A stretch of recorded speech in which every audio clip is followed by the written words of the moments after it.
Hello, everyone.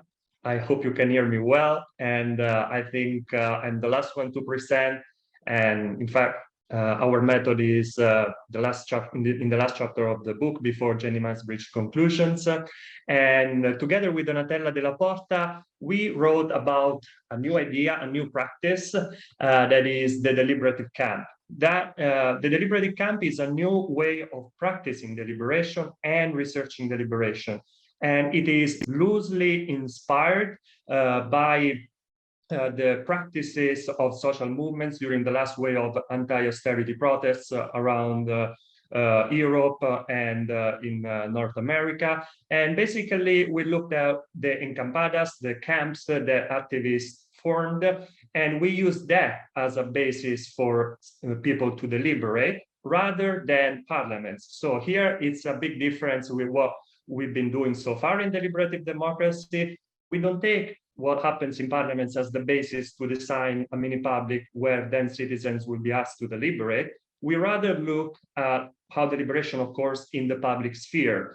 And in doing that, we were moved towards this end by a lot of scholarship that points at the relevance that deliberation is assuming in social movements. So we think in order to observe that kind of phenomenon, we don't really need to rely on mini publics. We should rather rely on what people do when they take the streets and get together to engage in politics. So here there is a picture of a square because this is a square in Venice. Now this is a field for tourism, but historically it's been a place where people used to meet and organize their political life, their political communities. And social movements have been doing that for decades, if not for more than a century.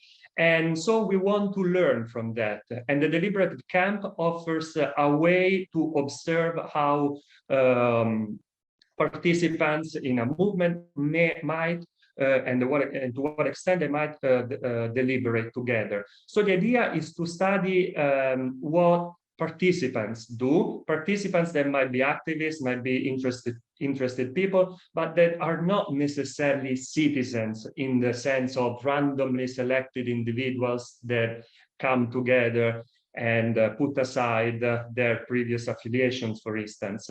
And the opportunity to develop this method has been offered by research funding from the Tuscany region that wanted someone to study the effects of the pandemic on civil society. So we now have a square where we'll be running our deliberative camp, and where activists from all over Tuscany, participants, interested citizens, the forum is open, will come and join. And we will be researching them through a variety of methods that lend themselves to the study of the deliberative camp itself.